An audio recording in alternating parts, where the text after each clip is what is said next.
À 69 ans, je croyais avoir déjà vécu toutes les trahisons possibles. Mais ce que j'ai découvert ce printemps-là m'a glacé le sang. Je m'appelle Madeleine. J'habite dans une grande maison ancienne à Moulins, dans l'Allier. Cette maison, je l'ai héritée de mon père, un entrepreneur avisé qui avait su bâtir une petite fortune dans le négoce de bois. Depuis la mort de mon mari, il y a 10 ans, j'ai géré seul cet héritage et cette demeure, avec ses volets bleus, son vaste jardin et ses souvenirs. Tout le monde dans la famille pensait que je n'avais qu'une obsession, garder la maison en état et les comptes en ordre. Mais moi, je voulais surtout préserver une chose, la dignité. Et ce matin-là, quand mon fils Julien a débarqué dans la cour, je ne me doutais pas que c'était précisément elle qu'il viendrait piétiner. Je l'ai vu arriver dans la cour, sa berline noire flambant neuve laissant des traces sur les graviers. Julien, 38 ans, élégant au costume, toujours bien coiffé. Mais ce matin-là, je remarquai aussitôt quelque chose d'étrange. Ses traits tirés, sa démarche nerveuse, et dans ses yeux, une sorte de désespoir que je ne lui avais jamais vu. « Maman, il faut qu'on parle », dit-il, à peine passé la porte de mon salon, sans même me saluer comme d'habitude. Je reposai ma tasse de thé et l'invitai à s'asseoir. Il ne perdit pas une seconde. « Il me faut de l'argent, beaucoup. » Je restai immobile, le souffle suspendu. Je connaissais Julien. Il avait toujours eu de projets, toujours eu besoin de quelques milliers d'euros pour les démarrer. Mais là, il s'agissait d'autre chose. « Combien ?» murmurai-je enfin. « 100 000 euros. Lâcha-t-il comme on annonce un verdict. La somme me fit sursauter. Je le fixais, incrédule. Il se lança alors dans un discours préparé. Une opportunité unique, une plateforme en ligne révolutionnaire, un partenariat avec un investisseur étranger. Ces mots avaient la cadence des mensonges 1000 fois répétés. Je le laissai finir avant de répondre calmement. « Julien, tu sais ce que j'ai toujours pensé. Je t'ai soutenu dans toutes tes idées, mais là, c'est trop. Je ne donnerai pas un centime de plus. » Je crus voir dans ses yeux un éclat sombre, presque haineux. Il serra les poings, se leva brusquement et cracha d'une voix tremblante. « Tu finiras seule, vieille et aigrie. Tu choisis ton argent plutôt que ta famille. » Puis il tourna les talons et claqua la porte. Je restai seule dans mon salon, figée, glacée, et pour la première fois de ma vie, je sentis que quelque chose en moi venait de se briser.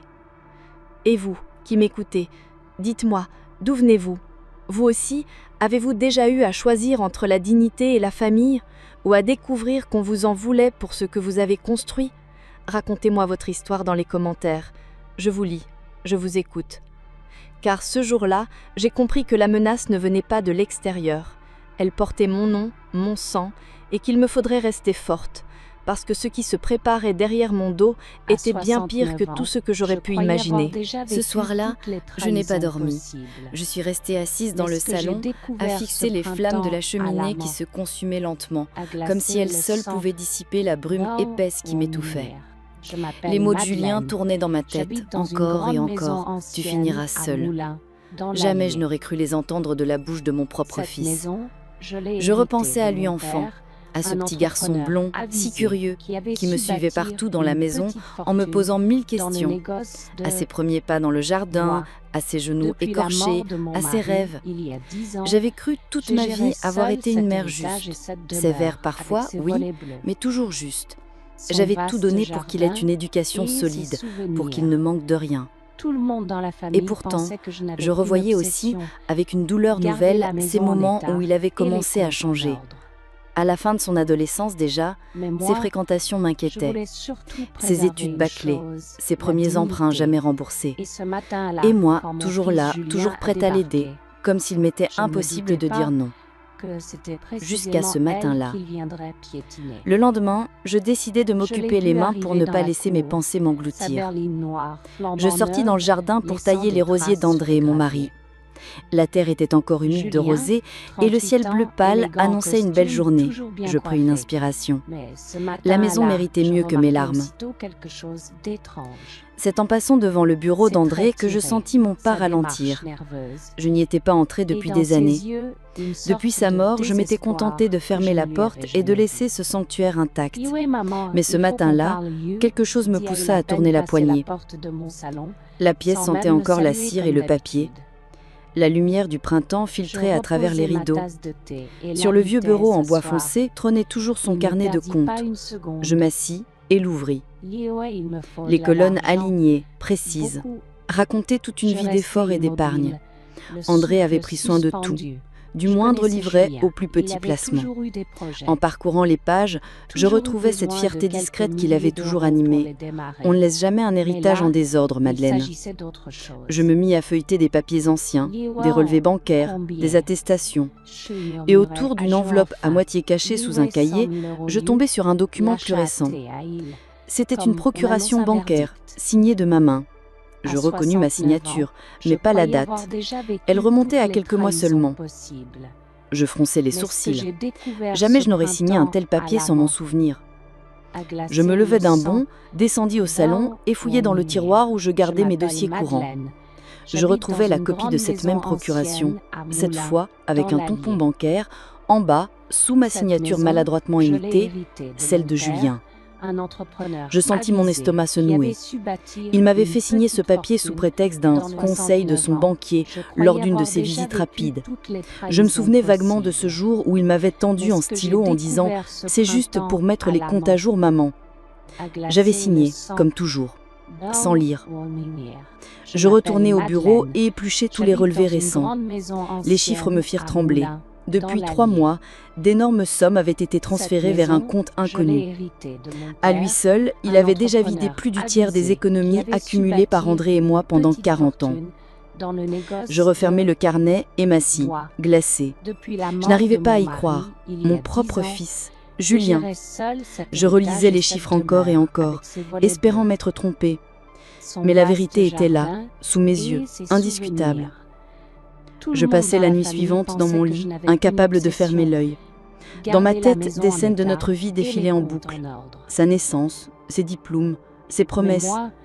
Et maintenant, son visage dur quand il avait craché « Tu finiras seul ». Le matin suivant, je pris une décision. Je me préparai et me rendis à la banque. Dans le bureau de la directrice, je déposai les documents sur la table et je lui expliquai d'une voix froide ce que j'avais découvert. Elle me regardait avec un mélange de compassion et de respect.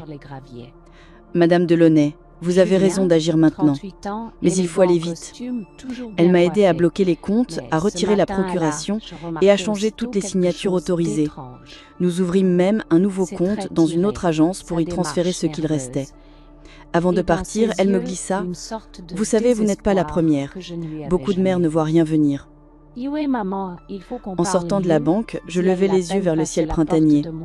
Je respirais profondément et sentis mes épaules s'alléger. Ce n'était que le début, je le savais. Julien ne se laisserait pas faire. Mais désormais, je savais aussi que je n'étais plus sans défense.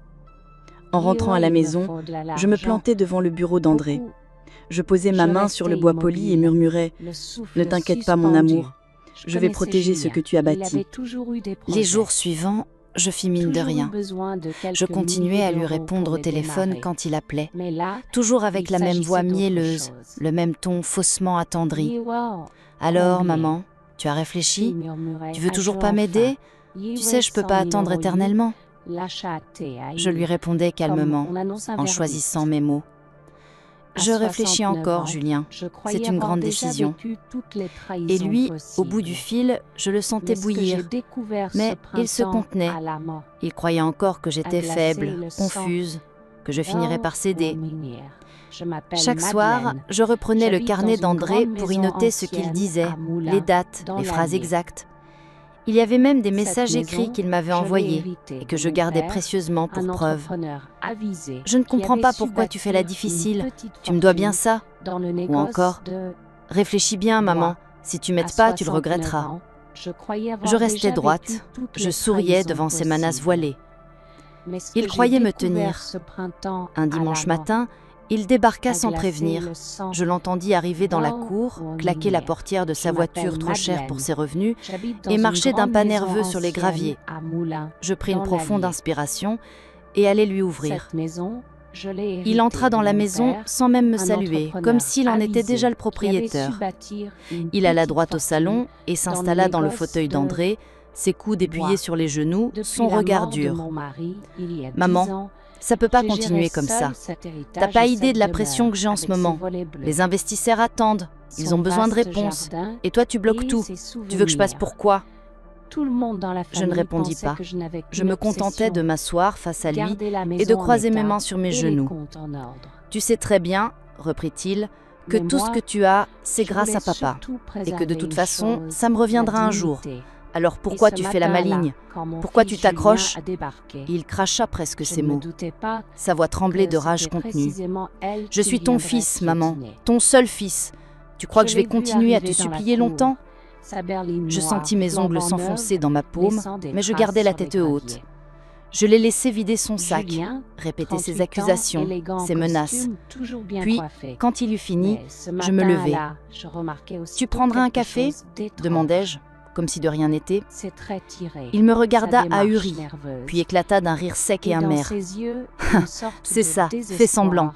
Mais je te le dis, maman, tu finiras seule. Et moi, j'aurai tout, tôt ou tard. » Puis, il se leva à son tour, attrapa sa veste et quitta la maison en claquant la porte derrière lui. Je restais debout au milieu du salon, le souffle court. Mais je n'avais plus peur. Je savais maintenant de quoi il était capable. Et je savais aussi que j'étais prête. Le soir même, je repris rendez-vous avec Maître Lemoine, l'avocat que m'avait recommandé la directrice de la banque. Il m'accueillit dans son bureau discret du centre-ville, où il m'invita à m'asseoir en m'écoutant avec attention. Je lui exposai toute la situation, documents appuyants, les relevés, la procuration falsifiée, les retraits inexpliqués, les menaces. Quand j'ai eu fini, il me dit simplement « Madame Delaney, vous avez fait exactement ce qu'il fallait. Vous avez gardé des preuves, vous avez retiré sa procuration à temps et vous êtes en droit de tout récupérer. Mais surtout, vous êtes en droit de le tenir à distance. Nous pouvons tout verrouiller légalement. » Je sentis une vague de relâchement m'envahir. Nous avons parlé des démarches à venir, une plainte pour abus de faiblesse, la mise en protection judiciaire de mes biens, la nomination d'un administrateur en cas d'incapacité. Tout serait fait dans les règles. Avant de partir, il ajouta, en me serrant la main, « Ne lui dites rien pour l'instant. Laissez-le croire que vous êtes toujours hésitante.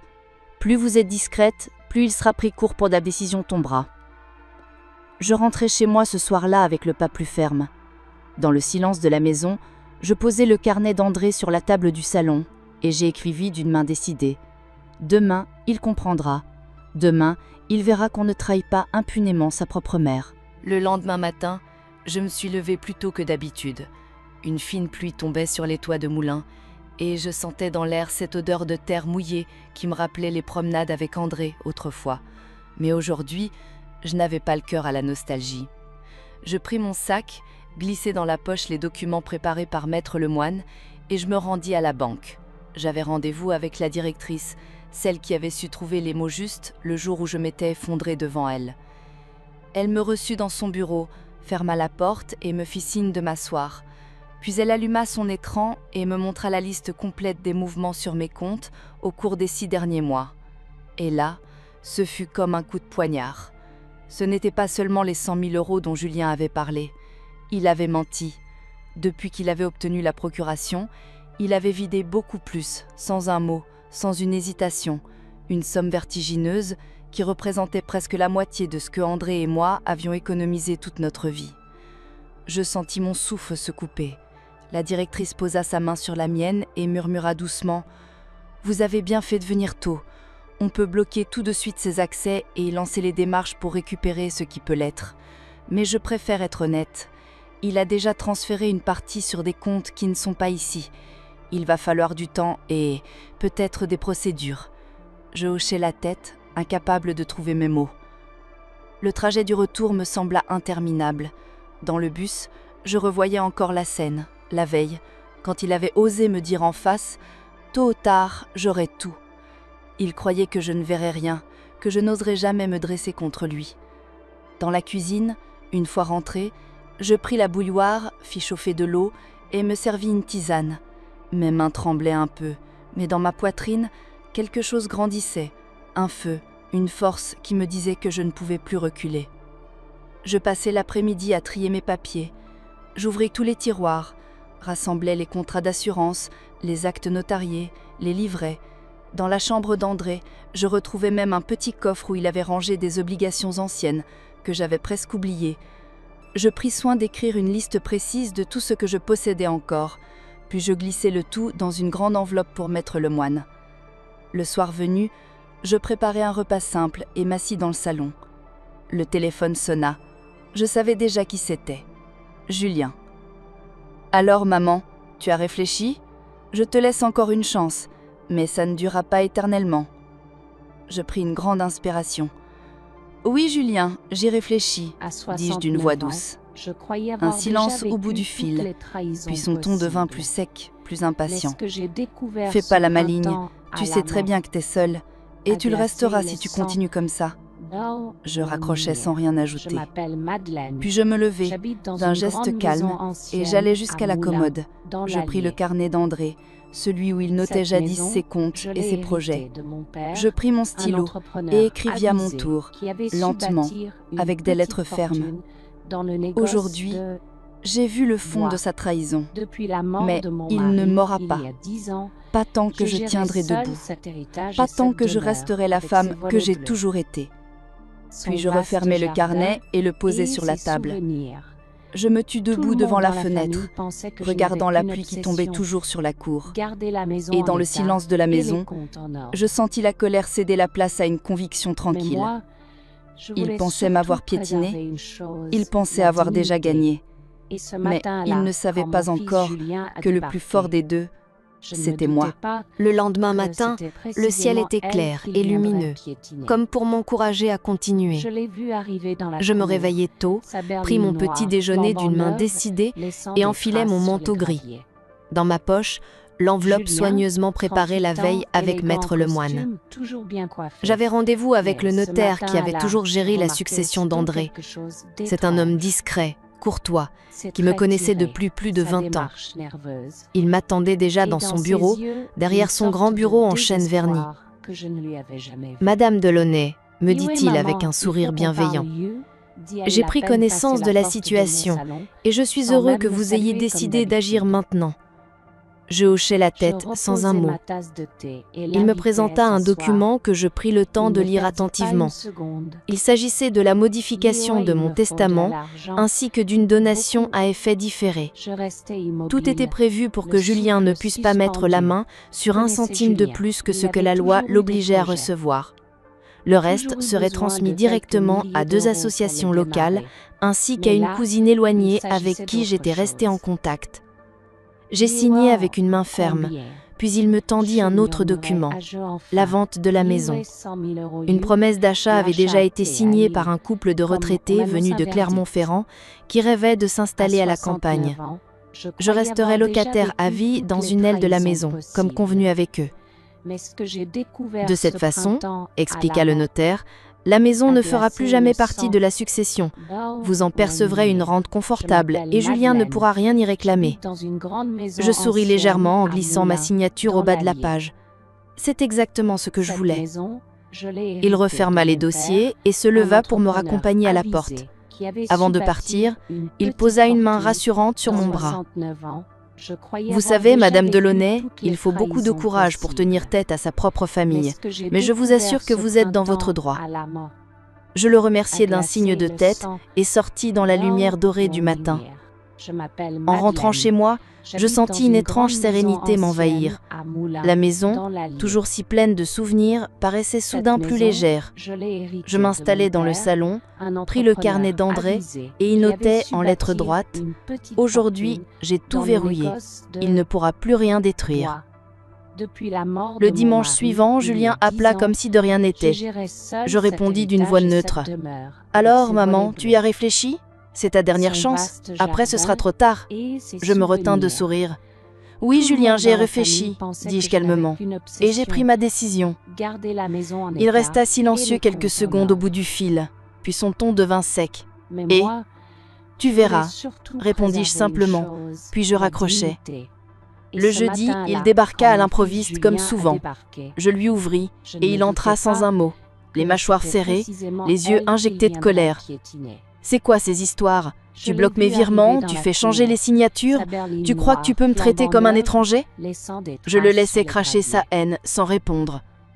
Quand il eut fini, je me contentais de dire « Je fais juste ce que j'aurais dû faire depuis longtemps, protéger ce que ton père et moi avons construit. » Il hurla encore, me traita d'ingrate, de folle, puis il partit en claquant la porte. Je restais seule dans le silence du salon, le cœur battant, mais plus fière que jamais. Le lendemain, je reçus un appel de Maître Lemoine. Tout était enregistré. Tout était désormais légal et irrévocable. Julien avait perdu sans même s'en rendre compte. Je m'assis près de la fenêtre, regardais la lumière du soir tomber sur le jardin, et dans le carnet d'André, j'écrivis d'une main sûre. Aujourd'hui, je l'ai laissé croire qu'il avait encore une chance, mais la partie est déjà finie. Et pour la première fois depuis mois, je me sentais presque légère, comme si la maison me remerciait en silence d'avoir tenu bon. Le vendredi suivant, il revint. Je l'avais entendu arriver dans la cour, toujours la même berline noire, toujours les mêmes pas pressés sur les graviers. Mais cette fois-ci, son allure avait changé. Il avait perdu ce sourire assuré, ce masque d'homme pressé. Il paraissait fatigué, nerveux, presque inquiet. Quand il entra dans la maison, je l'attendais déjà dans le salon, assise bien droite dans le fauteuil d'André. « Maman !» commença-t-il, sa voix déjà plus basse qu'à l'habitude. Il posa sa javeste sur le dossier d'une chaise, fit quelques pas devant moi, cherchant ses mots. « Écoute, j'ai peut-être été un peu dur ces dernières semaines, mais tu sais comment c'est. J'ai des pressions. Et puis, je compte sur toi. Tu es tout ce qu'il me reste. » Je hochai la tête, le laissant parler. Il se lança dans un discours presque touchant. Il avait toujours eu ce talent-là, quand il le voulait, l'art de faire croire qu'il regrettait, de jouer la carte du fils meurtri. « Je suis désolée, vraiment, mais dis-moi qu'on peut encore arranger les choses. J'ai besoin de toi, maman. » Je gardais un silence glacial, le fixant droit dans les yeux. Enfin, je posais calmement mes mains sur l'accoudoir du fauteuil et murmurais « Julien, il est déjà trop tard. » Je vis la surprise dans son regard, puis la colère, puis une peur qu'il ne prit pas la peine de dissimuler. « Qu'est-ce que tu veux dire ?» lança-t-il la voix plus dure. Je me levai lentement, pris une feuille dans le tiroir du buffet et lui tendis. C'était la copie du jugement du notaire, officialisant la vente de la maison, la mise sous mandat de protection de mes biens et la modification de mon testament. Il la lut, son visage se décomposant à mesure qu'il comprenait. Ses mains tremblaient. Il laissa tomber la feuille sur la table et recula d'un pas. « Tu ne peux pas me faire ça. » Je soutins son regard implacable. « C'est déjà fait. Tout est légal, tout est signé. Il ne te reste rien, Julien. Rien, sauf la honte d'avoir voulu détruire ce que ton père et moi avons construit. » Il resta là, figé, incapable de répliquer. Ses lèvres bougeaient sans qu'aucun son ne sorte. Puis, sans un mot, il tourna les talons et quitta la maison, la porte claquant derrière lui. Je me laissai retomber dans le fauteuil, le cœur battant au corps, mais un sourire discret aux lèvres. J'avais gagné. Le soir même, j'appelai Maître Lemoine pour lui confirmer que tout s'était déroulé comme prévu. Il m'assura que Julien n'avait aucun recours possible. Je raccrochai, soulagée. Les jours suivants, je repris mes habitudes. Je descendis au marché le samedi matin, retrouvai les commerçants qui me saluaient comme avant. Je m'attardai devant l'étal du fleuriste, choisis un bouquet de pionniers pour la table du salon. La maison, désormais mienne et inviolable, me paraissait plus lumineuse. Les murs semblaient me remercier. Et moi, dans le carnet d'André, j'écrivis ce soir-là à la lueur d'une bougie. Aujourd'hui, il est reparti comme il était venu, défait. Et moi, je suis restée debout. Puis, je refermai le carnet, caressai la couverture en cuir et posai la main sur mon cœur. J'étais redevenue la femme que j'avais toujours voulu être.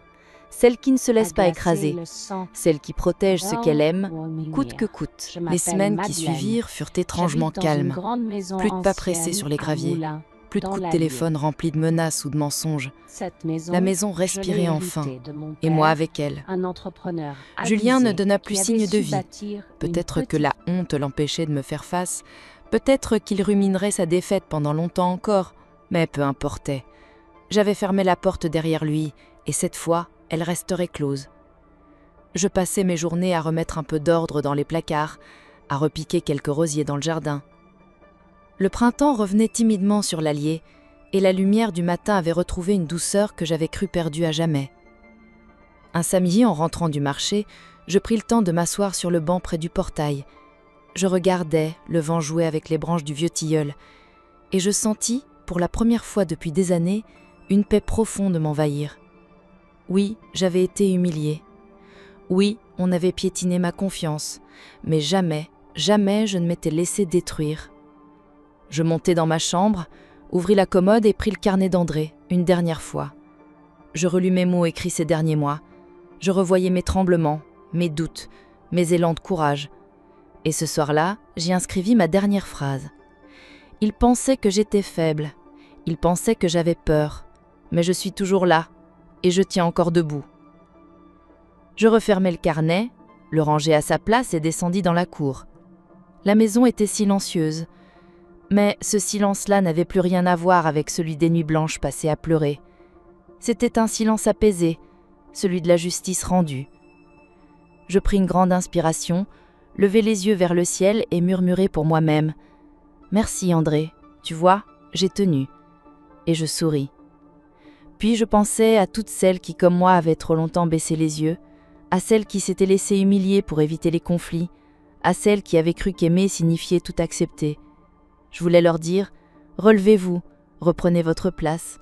Ne laissez jamais personne vous voler ce qui vous appartient, même si c'est dur, même si c'est long, parce que le silence peut être une forme de justice.